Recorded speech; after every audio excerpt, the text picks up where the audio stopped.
Aden Duale, who is the current defense CS and a very close ally of President William Samoei Ruto, has been in the news a lot over the last few days. And this stems from the fact that he has released a book, almost a biography, titled For the Record. Because on this channel, it is our tradition to avoid kizungu mingi, let us cut to the chase. For the Record is a very powerful PR, public relations tool, which seems to be part of the plan of the UDA administration to turn around the current situation. Of course, we're all aware, I'm sure including UDA sycophants, even if they don't want to say it publicly, that this administration is just going downhill. Indeed, since from the beginning, it has just been going downhill. Others would call this a propaganda campaign. Okay? And in my opinion, that would not be very far from the truth. Why do I say this? I say this because in the very interesting stories told in this particular book, there are some very clever, slight twists, which of course are designed to paint UDA and especially President Ruto in good light. Or if I can put it another way, you can tell a story and deliberately omit some very important facts, so that the story comes out very different from the reality. And of course, this kind of approach is ingenious because it is difficult to challenge. You have your narrative, you have twisted an important piece of very small information. It would be very difficult for someone to come out and challenge the whole narrative. Because first of all, you have to prove beyond doubt that small point. That small point that has been twisted. And I will give you one glaring example. Okay? Now, there's a part of the book that has excited Kenyans a lot.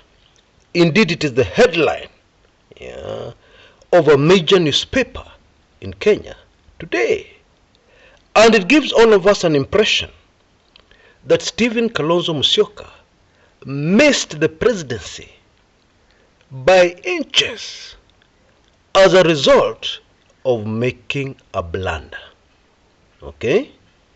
Now, based on the information I have, because I covered 2013 very extensively, at that time in my blog, kumekucha.blogspot.com, at no time was Kalonzo Musyoka offered the presidency of the Republic of Kenya. That never happened. Actually, this is what happened, and this information is available in the public domain.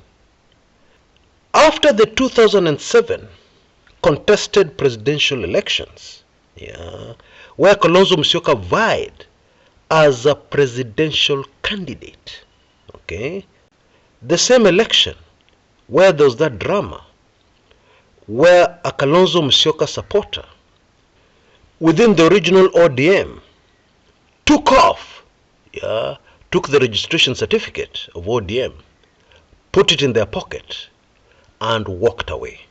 Of course, the whole idea was to blackmail Raila Odinga into accepting to be Kalonzo Musyoka's running mate in those elections.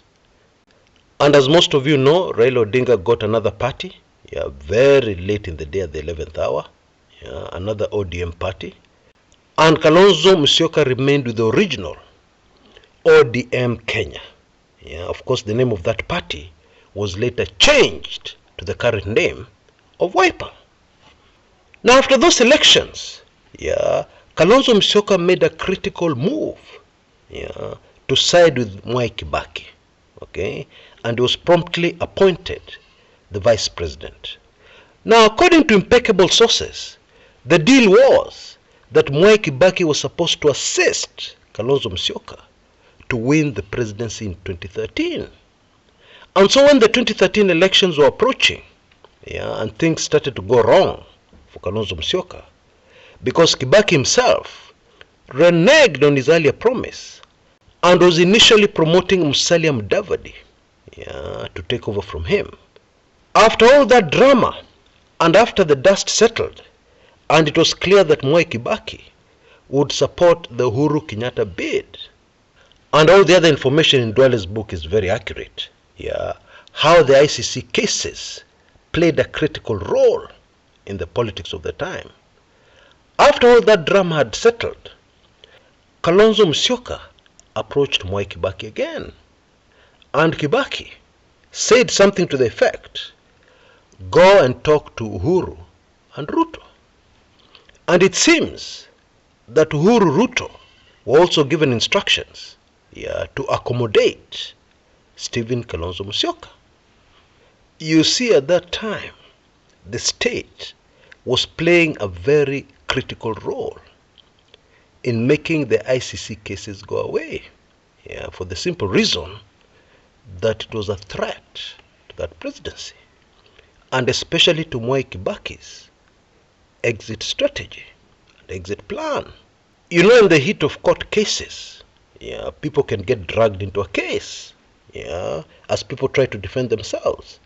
And there was the real danger of the president, the outgoing president, who would soon be a retired president, of being dragged into these cases.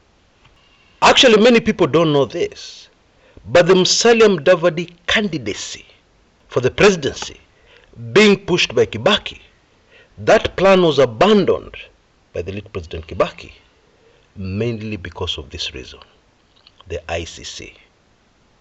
And so the idea seems to have been to have a kind of alliance of Uhuru, Ruto, and Kalonzo Musyoka. Now, mambo iliumana, ikaumana kumana, because of one simple fact. You see, Kalonzo Musyoka was a more senior politician than both retired President Uhuru Kenyatta at the time and current President William Samoei Ruto at the time. And so, when it reached the stage of negotiating positions, who will run for the presidency, who will run for deputy, there was a problem.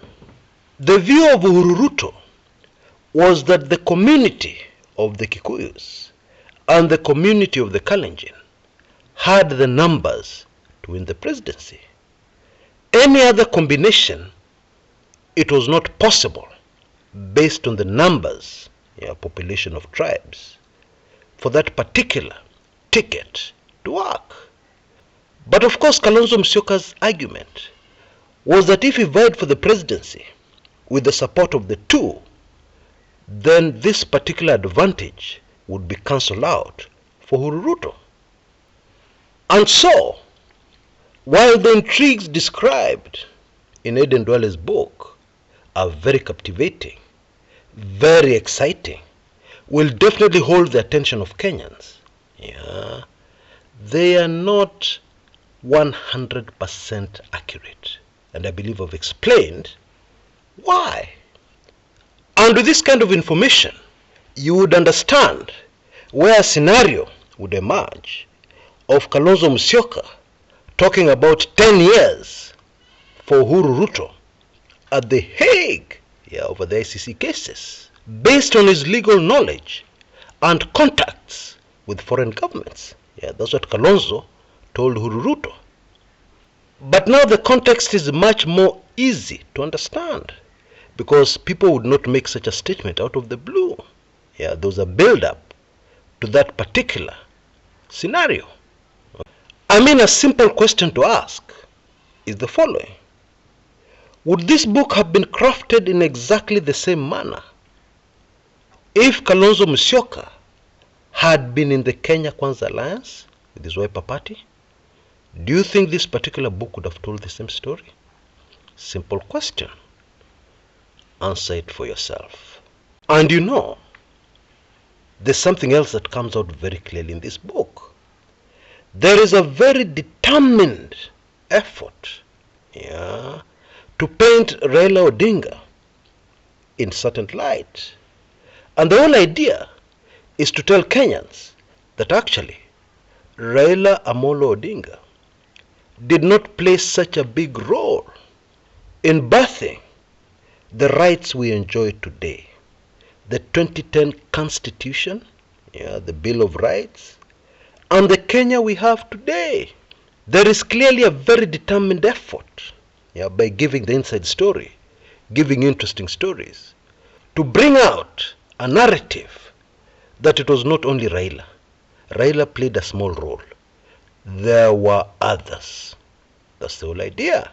Now, there's a very simple answer, to that piece of propaganda. And it is this: how many of those others were behind bars with Raila Odinga during the Moi administration? How many others had their legs broken irreparably until the man still walks with a limp? How many others of those were there? Okay? And how many others were involved in kicking off the whole process? Because before you get to a certain stage, somebody has to start. And somebody has to lead the march up to that point where others join in. Then it becomes more of a team effort. So who else was there initially when Raila Odinga sacrificed to start his lifelong campaign for a better Kenya? Another simple question that demands a simple answer. The timing of the launch of this very captivating book, I have to admit, is also perfect, because it diverts attention from other critical areas of the Kenyan situation at the moment. The taxes being proposed, number one, Shakahola, opening the servers, etc., etc.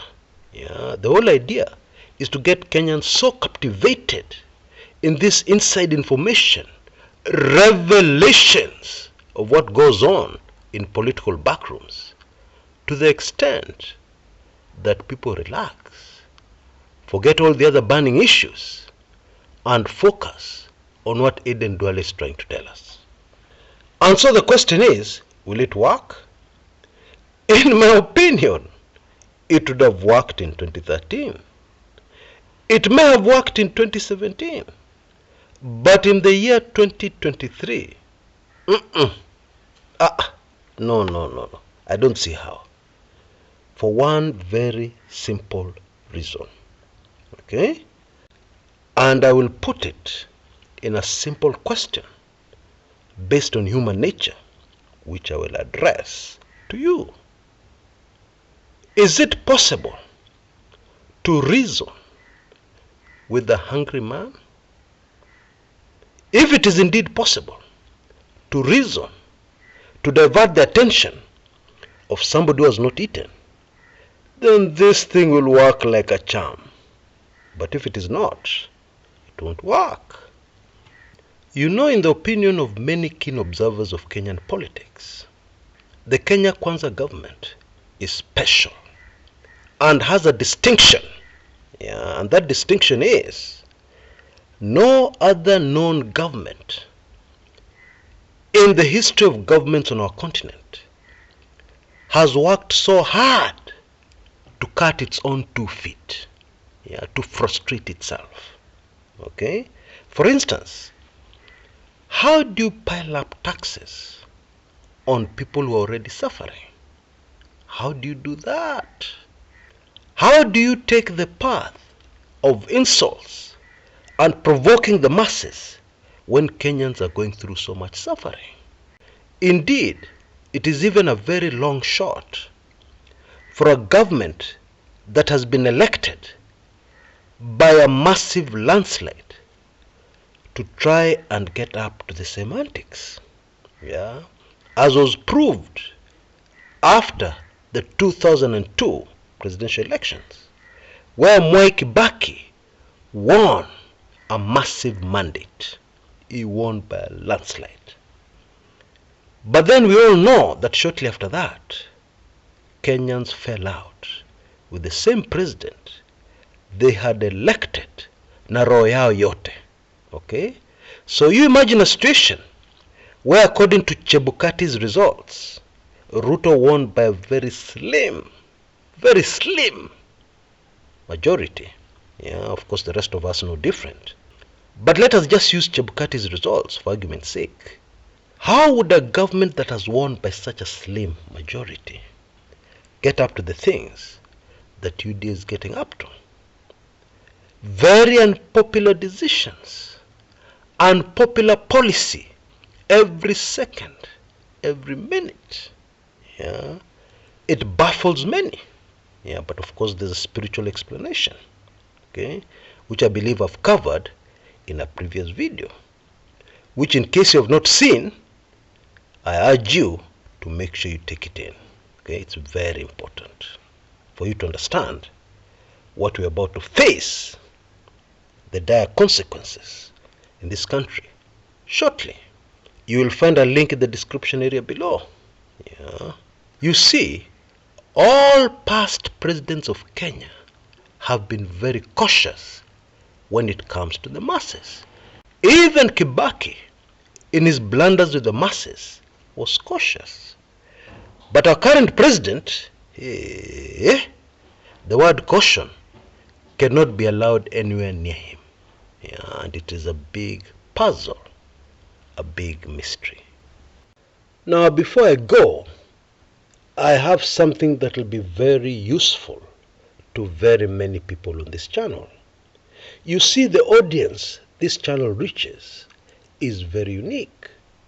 We have many Kenyans, regulars on this channel, who are in the diaspora. We have many Kenyans in very senior positions in our country and living within the borders of Kenya who are regulars on this channel. We have many politicians who are regulars on this channel. That is a very unique audience. And in case you have a service or a product that you think this particular audience will be very interested in, yeah,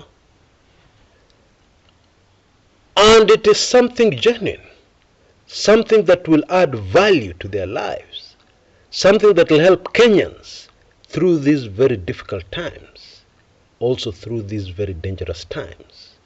In case you have such a product or service, I will be very interested in partnering with you, and indeed even doing a video, a special video, focused on your product or service. Yeah, and of course doing it in an interesting way, introducing a new interesting angle, yeah, not from your point of view, from the point of view of your potential customer, from the point of view of your most satisfied customers. So if you're in business, drop me an email. Yeah, you can see the email address on your screens right now.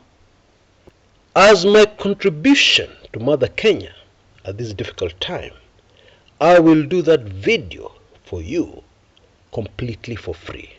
Yeah, using my voice, using my talent, using the knowledge I have gained over the years, yeah, to be able to communicate to your potential audience, potential customers, in a way that it will be very difficult for you to communicate to them anywhere else. Okay, so I think you should take full advantage of this limited opportunity. Of course, I'll only take a limited number of businesses.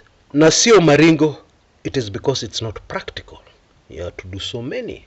So I'll just do a few as my contribution.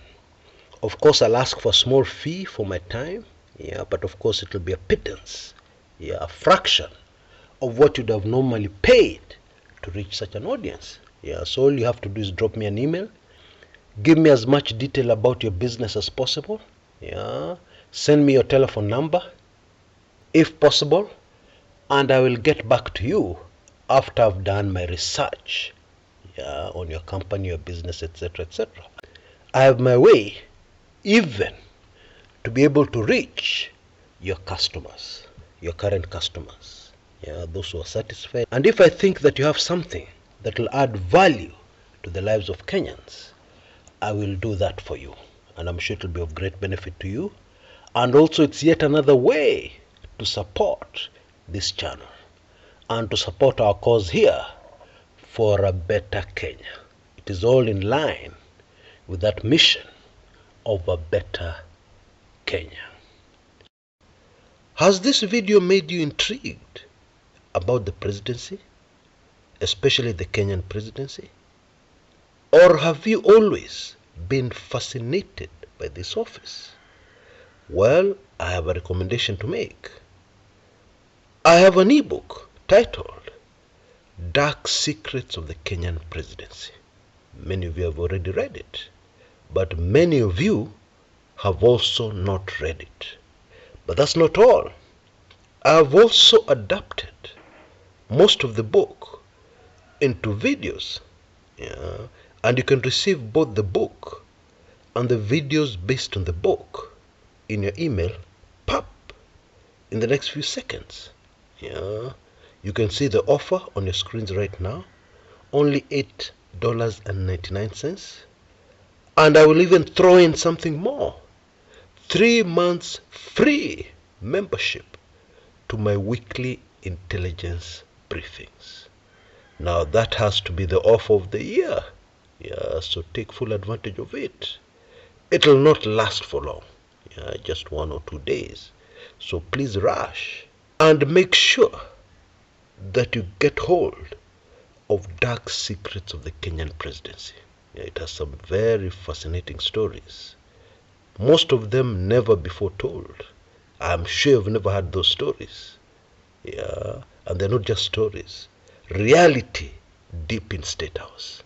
Okay, it is a super fascinating read, and also super fascinating to watch those videos. Dark Secrets of the Kenyan Presidency is a book like no other I have ever written. And for me, it was a very emotional experience. I started writing it in 2008, when the horrors of the 2007-2008 clashes were still very fresh on my mind. Untold horror that no Hollywood movie can ever match. And I knew then, more than anybody else, that indeed in Kenya, politics is a matter of life and death. And so writing this book was a journey of learning for me, and a very steep learning curve, for me. I finally completed it one day in 2009. The time was 3 or 5 a.m. I was exhausted, drained, and what is more, I had no idea what kind of contraption I had come up with. Was it good? Was it worth the read? Was it interesting? Because no matter how important your message is, if you do not deliver it in an interesting way, if you bore your audience, the message will never reach home. Looking back today, the reaction has always been very positive for this ebook. Some have called it a thriller. Many others have said it has changed forever the way they look at Kenyan politics. Until next time, this is Chris Kumekucha.